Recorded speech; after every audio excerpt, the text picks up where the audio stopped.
여러분 안녕하십니까? CJB 아침 뉴스입니다. 민주당 이재명 대선 후보가 그제 청주에 이어 어제는 충주를 방문해 충청권 표심을 얻기 위한 행보를 이어갔습니다. 부인 김혜경 씨의 고향인 충주 산청면에서는 공식 선거 일정 이후 처음으로 소규모 유세를 펼쳤는데 큰절을 하고 노래도 부르며 지지를 호소했습니다. 박원 기자입니다. 충주를 찾은 더불어민주당 이재명 후보가 가장 먼저 방문한 곳은 성서동 젊음의 거리입니다. 자신을 충청의 사위라며 충청과의 인연을 강조한 이 후보는 충북 지역 관련 공약 이행을 약속하고 지지를 호소했습니다. 원래 사위 보면 반갑지요. 원래 사위는 100년 손님이라고 했는데 원래 사위는 처갓집이 제일 편합니다 원래. 국민의힘 윤석열 후보의 충청권 사드 추가 배치 발언을 다시 한번 비판했고 안철수 국민의당 후보를 겨냥한 제3세력에 대한 중요성도 강조했습니다. 이게 바로 구태 정치입니다. 선택의 여지가 없는 양자택일만 강조되는 정치, 제3의 선택이 가능해야 된다.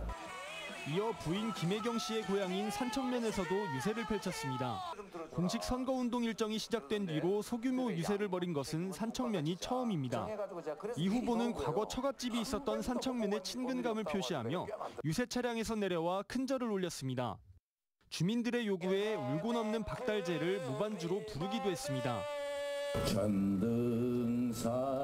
전등산 박달재를 얼거남는 어린이만. 충주 유세에서는 정책보다는 지역과의 끈을 내세우며 유권자들의 표심을 얻기 위한 행보가 눈에 띄었습니다. 산척 유세는 당초 10분 정도로 예정돼 있었지만 마을 주민들이 목도리와 씨암탉 대신 달걀을 선물하는 등 편안한 분위기 속에서 50분 동안 진행됐습니다. 이재명 후보가 대선을 앞두고 충청권 표심을 공략한 가운데 향후 어떤 결과를 이끌어낼지 주목되고 있습니다. CJB 박원입니다. 우리 정치를 양분해온 민주당과 국민의힘뿐 아니라 대안 세력도 총력전을 펼치고 있습니다. 진보 진영인 정의당 대표와 노동당 대선 후보가 청주 곳곳을 돌며 충북 표심을 자극했습니다. 주윤관 기자입니다. 정의당 여영국 대표는 거대 양당의 대선 후보들을 저격하며 심상정 후보만이 기득권 정치판을 바꿀 수 있다고 주장했습니다. 양당 정치가 한국 사회를 멍들게 하고 불평등 구조를 만들었다며 대한민국 정치의 바로미터 충북이 우리 정치를 바꿔달라고 호소했습니다. 심상정 후보에게 던지는 한 표 한 표는 시민들의 삶을 개선하는 동력이 될 것이라고 강조했습니다. 심상정 후보에게 보내는 한 표, 기득권 양당 정치를 청산할 사람, 이제 정의당 심상정 후보 딱 한 명 남았지 않습니까? 하청업체 해고 노동자 출신인 노동당 이백윤 대선 후보는 대한민국의 사회주의로의 전환을 주장했습니다. 경쟁과 소외, 차별이 만연한 자본주의 체제는 더 이상 지속 불가능하다며 노동자와 서민이 주인이 되는 사회주의 체제가 유일한 해법이라고 주장했습니다.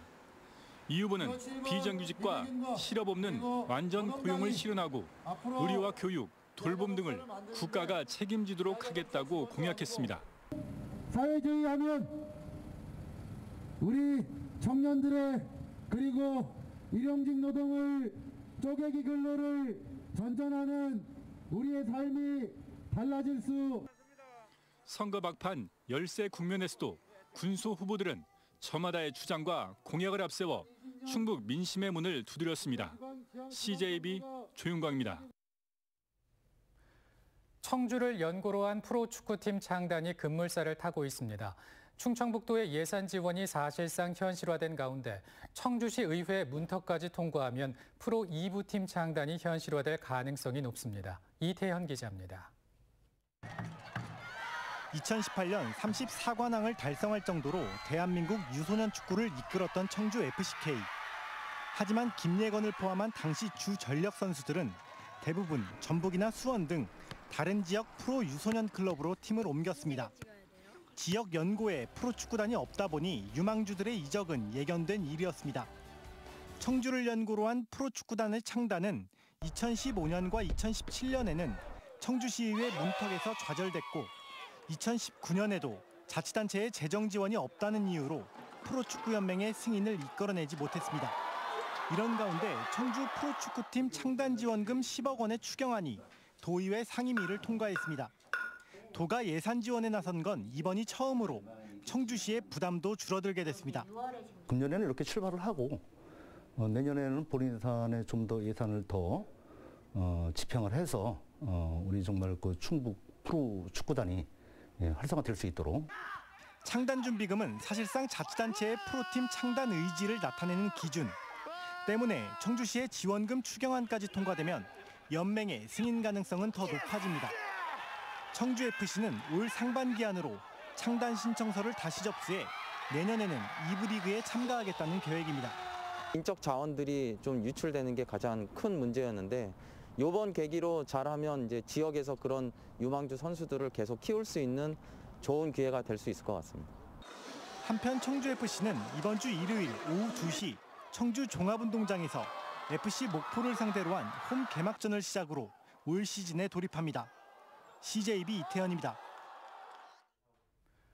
코로나19로 집집마다 배달 음식을 많이 이용하면서 플라스틱 용기가 큰 환경 문제로 떠올랐는데요.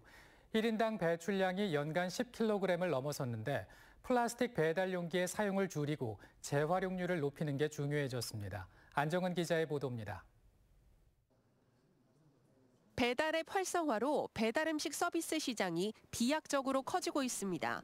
배달음식 서비스 거래액은 지난 2020년 17조 4천억 원으로 3년 전보다 6배 이상 급증했습니다.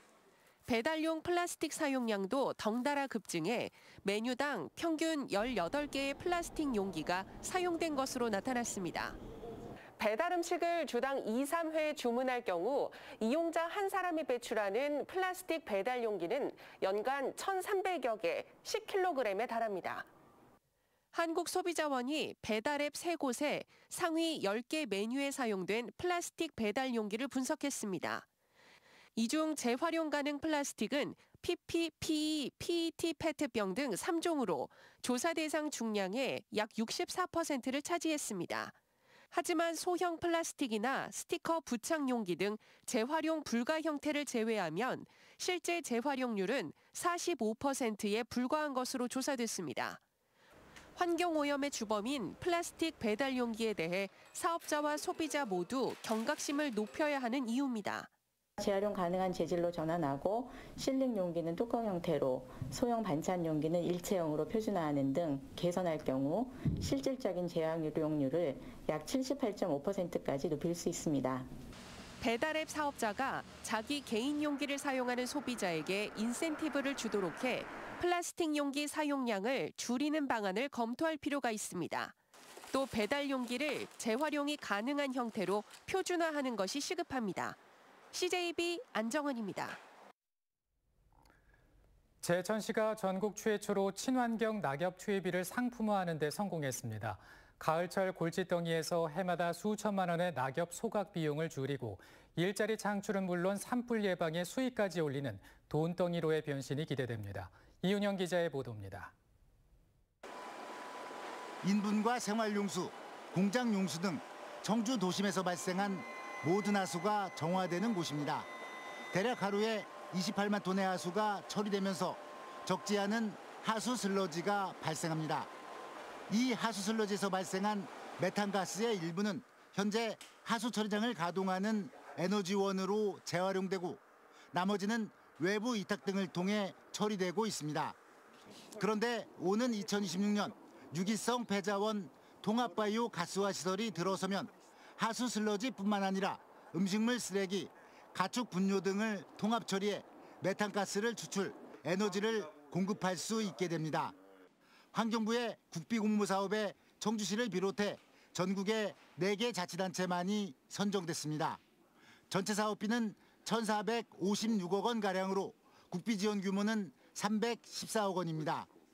이 시설에서는 하루 3만 5천 톤의 메탄가스를 생산할 수 있습니다.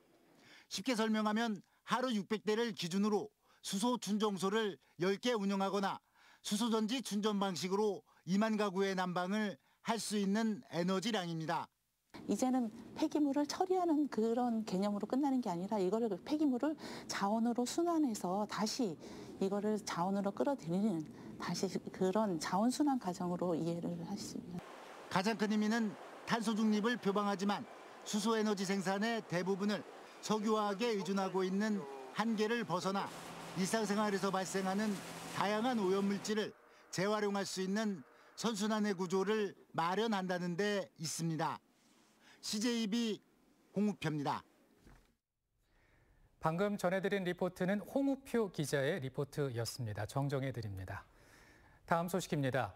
이번 주 충북의 아파트 전셋값이 전국에서 가장 높은 상승률을 보였습니다. 한국부동산원 조사 결과 2월 셋째 주 전국 아파트 전세 가격 변동률은 지난주와 동일한 마이너스 0.01%를 유지한 가운데 충북은 0.1% 상승해 전국 17개 시도 가운데 상승률이 가장 높았습니다.